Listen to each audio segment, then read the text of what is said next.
vous êtes dans la réception. Le Napoli pour la première de Gennaro Gattuso. C'est bien ça, il ne pouvait pas faire pire.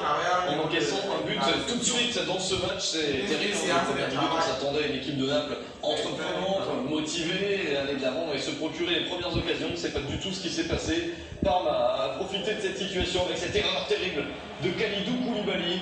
Pourtant si solide, pourtant si fort, il s'effondre et c'est Kulusevski qui en profite. C'est la première action du match et ça fait 1-0 pour Parme.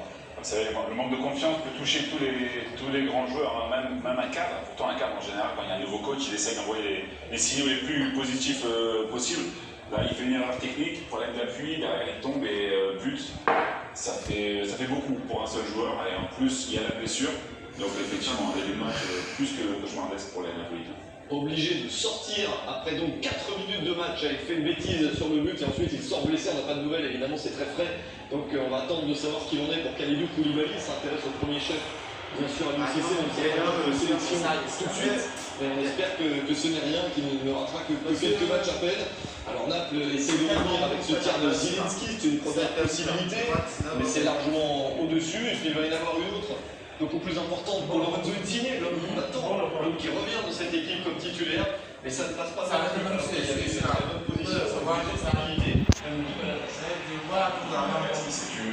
grande partie au manque de confiance que connaissent les Napolitains, parce qu'Insigne il a beaucoup bougé, il a beaucoup tenté, il a frappé, mais ça c'est des buts qui marquaient les yeux fermés encore il y a quelques temps, comme quoi Naples est vraiment malade et ils sont pas prêts d'être guéris.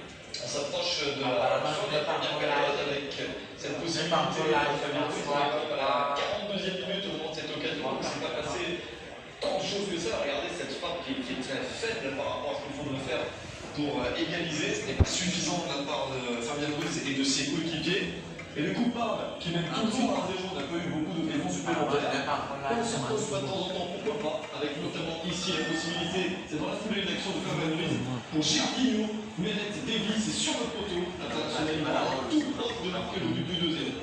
Alors, il est vraiment au bord du cas, Gervinho qui fait une super action, qui se sert des appels de ses coéquipiers, qui ouvre bien le pied, mais là c'est un appel extraordinaire. La tendance pour Insigne, c'est largement au-dessus encore. Un échec pour Lorenzo Insigne, ça ne veut pas sourire. Alors puisque ça ne fonctionne pas pour cette équipe de Naples, il peut y avoir peut-être un petit coup de pouce du destin, un petit quelque chose qui va venir aider les Napolitains à revenir dans ce match, à se relancer sur ce qu'on pense alors commettre la dernière action de cette première période et pas loin de la fin des arrêts de jeu penalty accordé par l'arbitre. Un penalty un petit peu douteux parce qu'on voit l'action, il semble d'un premier temps que le joueur napolitain tombe seul.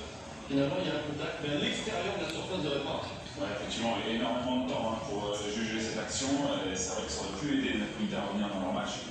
Malheureusement, c'est un coup franc et encore une fois mal tiré par Insigne.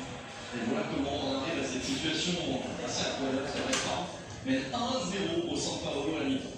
Et on rappelle que le dernier match au San Paolo était déjà très délicat pour les Napolitains qui étaient inclinés 2-1 contre Bologne. Quand on voit cette première période, Cédric, on a le sentiment qu'il n'y a pas de changement au niveau de l'attitude du côté des Napolitains. Le mal semble profond. On va voir sur les images au cours de cette première période beaucoup de déchets techniques encore pour les Napolitains. Ouais, j'ai envie de décorréler un peu l'attitude, comme vous dites, et ce qu'il produit sur le terrain. Ce qu'il produit sur le terrain, c'est un manque de confiance. Alors, l'arrivée de Gattuso n'a pas eu l'effet psychologique qu'on peut avoir quand un coach arrive, surtout avec son caractère. Non, l'attitude, je trouve qu'ils sont assez volontaires. Ils essayent de bien faire. Mais on voit que c'est une équipe qui est en confiance. Ils tentent quelques gestes, ils ont quand même été dominateurs à la possession, ils ont eu des occasions. Donc voilà, ils montent une petite équipe. C'est peut-être pas grand chose, mais je trouve que l'attitude n'est pas forcément mauvaise. Mais ce qui est posé sur le terrain, énormément de déchets et techniquement c'est pauvre. Et les occasions, ils auraient pu en avoir plus quand on voit ces images-là. Bon, les tirs manqués, mais d'autres où il a manqué sur la dernière patte.